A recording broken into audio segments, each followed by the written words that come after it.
Long ago, there lived a fearful king who had one daughter. Her name was Awelewa. Myths had it that he was a powerful warrior who traded his manhood for power to conquer a great war. After the war, he became king but never had an heir.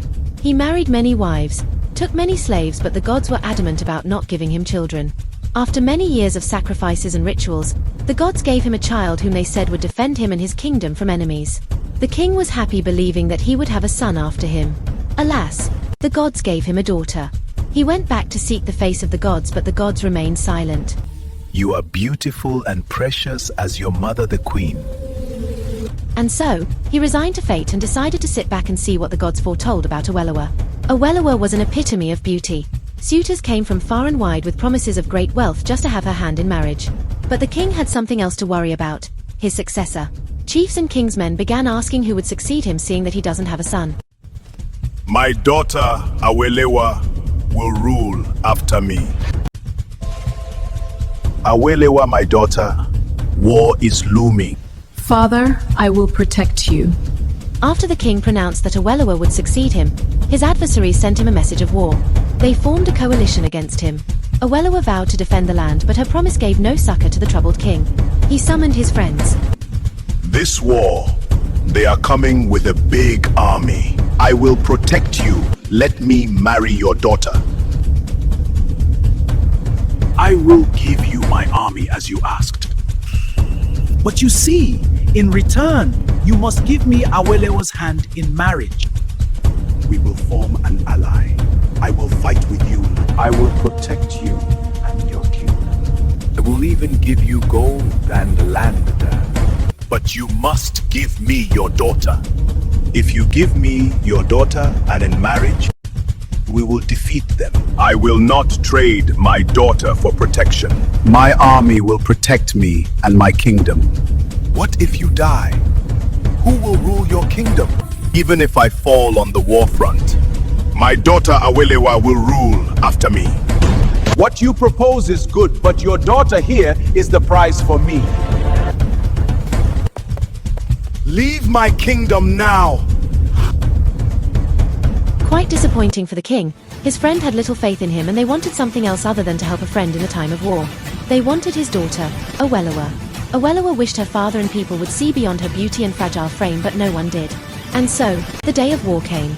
It was bloody. A fearsome war came on the kingdom. No one was spared. The king, his queen, maids, warriors, they dropped like flies. The army kept trooping in. Awelewa knew the time had come for her to be who she was born to be. A fearless, courageous warrior princess. She gathered her armor and sword and went into the face of the battle. She fought bravely. She came face to face with the warlord. He boasted of killing her parents and vowed to relegate her to nothing. But Awelewa was not moved by his words. She called him bluff and swore to feed him to the gods for killing her parents and boasting about it.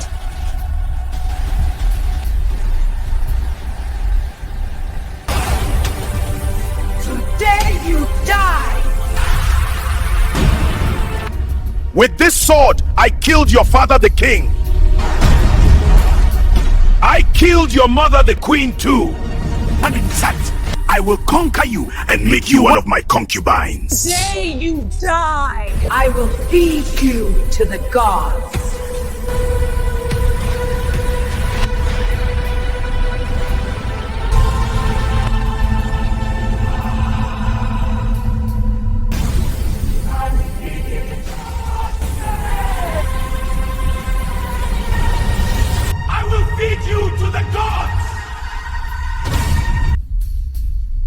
After many hours of battle, the gods opened Awelewa's hindsight on how to defeat the warlord.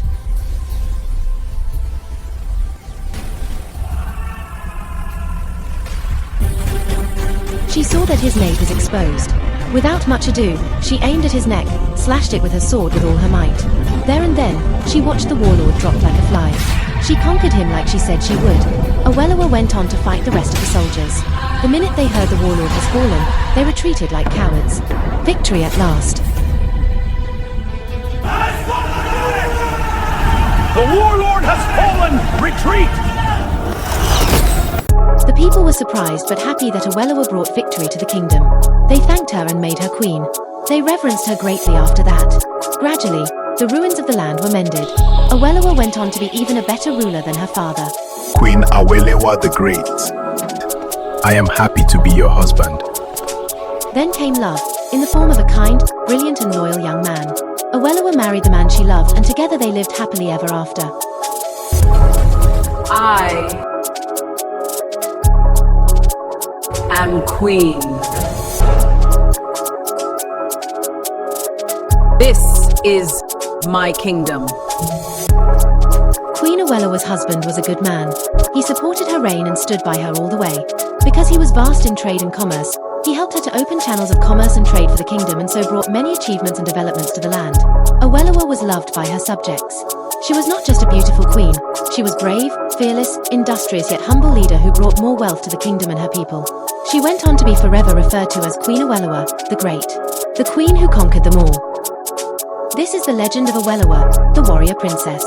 If you enjoyed watching this, please like, comment, share and subscribe to this channel so we can bring you more epic African stories like this. This video was made using AI. Story was by Miss Ola E. Yoon.